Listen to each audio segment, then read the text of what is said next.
কারো 300 টাকা দিয়েও বাজার মিলা যায়, কারো 30,000 টাকা দিয়া গেছে, মাছে কিনে লাইছে 28,000 টাকা, আরো খরচ বাকি রয়েছে, আরো 8-9টা টাকা আসার হুদা 2,000,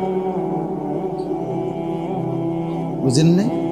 আর ওই বেচারা 300 টাকা দিয়েই কি করে ফেলছে, প্রয়োজন পূরণ হয়ে গেছে। তো প্রয়োজন পূরণ হওয়া, হাজাত পূরণ হওয়া, এটা না দরকার। টাকা তো 3 কোটি, ঋণ তো 6 কোটি, বিল্ডিং গার্মেন্টস তো 60টা, কিন্তু লোন তো 200 কোটি। আমার কথা কয় না? হাজার হাজার বড় লোক, লক্ষ লক্ষ কোটিপতি এই দেশে, এই সমাজে হাসে কিস্তিতে, কাশে কিস্তিতে, হাঁটে কিস্তিতে, তার গাড়ি, তার ঘর, তার আসবাব, তার বাড়ি, তার বিল্ডিং, তার রুম, তার বাথরুম, তার টাইলস, তার হাসি কাশি সব লোনের উপরে, কিস্তির উপরে, কিস্তির উপরে, সব কিছু, সব কিছু, সব কিস্তি, সবে কিস্তি, সব কিস্তির উপরে। হারামখোর, হারামখোর কোনোদিন তৃপ্ত হয় না, নাফরমান কোনোদিন তৃপ্ত হয় না বাপ। এজন্য চলেন রাত গভীরে সিদ্ধান্ত নেন, আল্লাহকে ভোলা যাবে না। যুবক, আল্লাহকে ভোলা যাবে না। নওজোয়ান, আল্লাহকে ভুলো না ভাইয়া, আল্লাহকে ভুলো না। এরে দোস্ত, কেমনে বললে বুঝবা? একটা মানুষ হইলো বুঝেন রে ভাই। দোস্ত আমার, বলো তোমার নিরাপত্তা কে দিল? রাত নাই, দিন নাই, একটা সেজদা দেয় না, এক ওয়াক্ত নামাজ পড়ে না, সারা দিন সারা রাত মোবাইলে নারী ছবি, অশ্লীল দৃশ্য আমরা দেখতেছি, হারামের উপরে আছি। বয়স্ক মানুষ, বুড়া হয়ে গেছে। আরে চাচা, আপনি 60 বছর, আপনি এখনো টেলিভিশনের মধ্যে বসা বসা নর্তকীর ছবি দেখেন, নাটক সিনেমা দেখেন। আরে বেশরম বুড়া, লজ্জা হবে কোন দিন? আর এই বুড়া চাচা, শরম হবে কোন দিন তোমার? 60 বছরও বেড়ি দেখার অভ্যাস নাই, 60 বছরও বিড়ি খায় মানুষ, 60 বছরও কথায় কথায় গালি দেয়, 60 বছরও কিস্তি নেয়। গুনাহ ছাড়বেন কোন দিন? কথা বলে না, গুনাহ ছাড়বে কোন দিন? এমন বুড়া মানুষ এখনো প্রত্যেক দিন মনে হয় অফিস টাইম, চা দোয়ানে বসা, এটা যেন ডিউটি, উনার সরকারি চাকরি। 2-4-5 ঘন্টা নারী ছবি, নাটক, সিনেমা। আর জিজ্ঞাসা করবেন না খবরে না কদ্দুর শুনি, কদ্দুর খবর শুনে গপ মারেন, কদ্দুর খবর শুনেন। তো খবর কি মানুষে চোখ দিয়ারই শুনে? মানুষে কি চোখ দিয়ে নি শুনে? কি দিয়া? তো আপনি যদি সাইয়া রয়েছেন বেডির দিকে, আপনি না বলে খবর শুনি, তো আপনি দোকানের উল্টা দিকে বসেন, আপনার কানে শুনলেই তো হয়েছে খবর, আপনি সেদিকে ফিরা বইয়েন। বোঝেন নাই আমার কথা?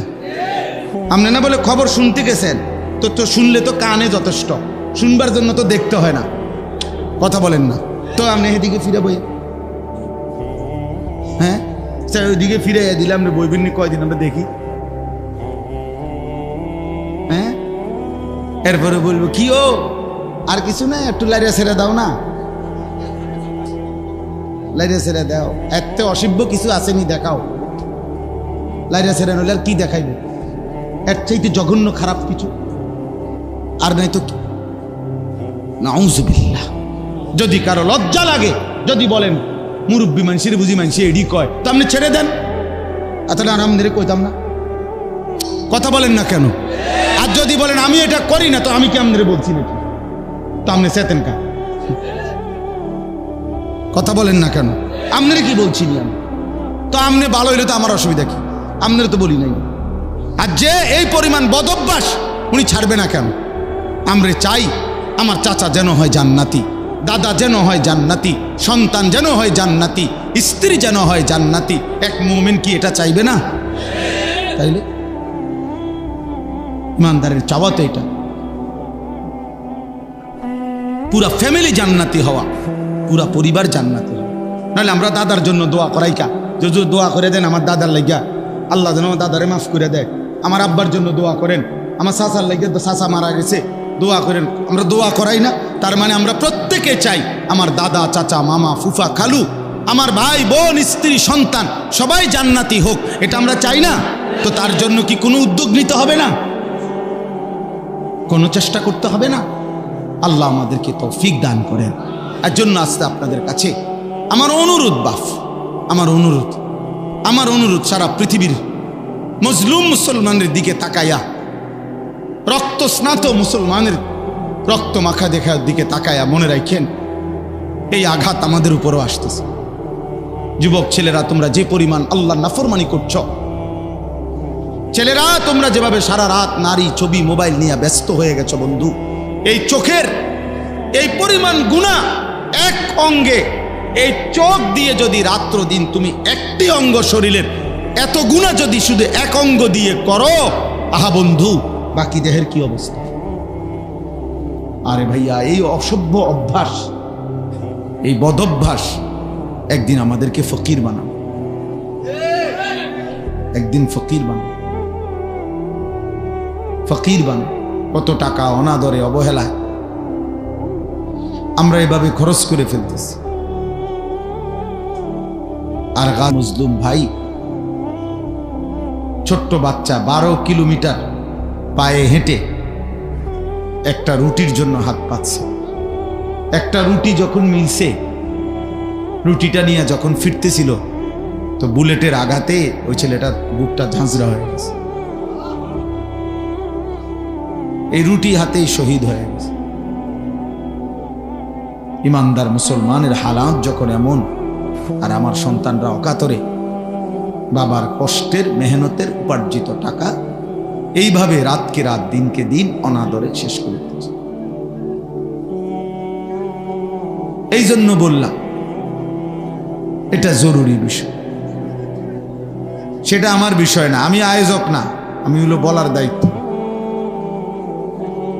শোনা যায় না, না যায়, এটা তো আমার দায়িত্ব না, ঠিক না?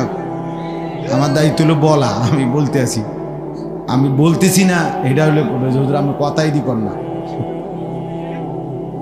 তাইলে না আমার অপরাধ। আওয়াজ শোনা যায় বা না যায়, এটা ইন্তেজাম ওয়ালাদের ফিকির করে। আচ্ছা চলেন, তাইলে আমার বলার উদ্দেশ্য, যে শুনতেছেন শুনে, তাইলে আমার বলার উদ্দেশ্য হলো আল ইস্তেমা, মনোযোগ। নওজোয়ান ভাই, তোমাদের কাছে অনুরোধ ভাই, এটা এক ধরনের মানসিক বিকৃতি যে সারাক্ষণ মোবাইল ধরে থাকা, যে কোনো কানে যে কোনো কিছু দেখলেই। এই কয়দিন আগে আমরা অনেকেই জানি, আমি তো এই সাক্ষাৎকার নিজে দেখছি, যে লোকটার নোয়াখালীর, যার পরিবারের 7 জন, ওই যে মাইক্রো যে পানি পড়ে গেছে, প্রবাসী লোকটা মারা গেছে না, তার পরিবার। আমি নিজে শুনছি, ওই ভাই কানতে কানতে বলছে যে আমি মাইক্রো পড়ে যাওয়ার পর, সে তো বের হইতে পারছে, যে আমি কত চিৎকার করছি, কাকুতি মিনতি করছি মানুষের কাছে। শত শত মানুষ পারে দাঁড়াইয়া, সবাই শুধু ছবি উঠাইলো, কিন্তু আমার সাথে কেউ একটু সহযোগিতা করল। সবাই ছবি উঠায়। আমি একদিন দেখছি গৌরীপুর স্টেশনে একটা বাস পুড়ে যাচ্ছে, পুরাটা জ্বলে যাচ্ছে, কমপক্ষে 200-500 মানুষ সবাই ছবি উঠাইতেছে। এই ছাড়া কারো বিবেকে, দিমাগে অন্য কোনো ফিকির নেই। এটা মানবতা বলে? এটা বুঝি কথা হলো?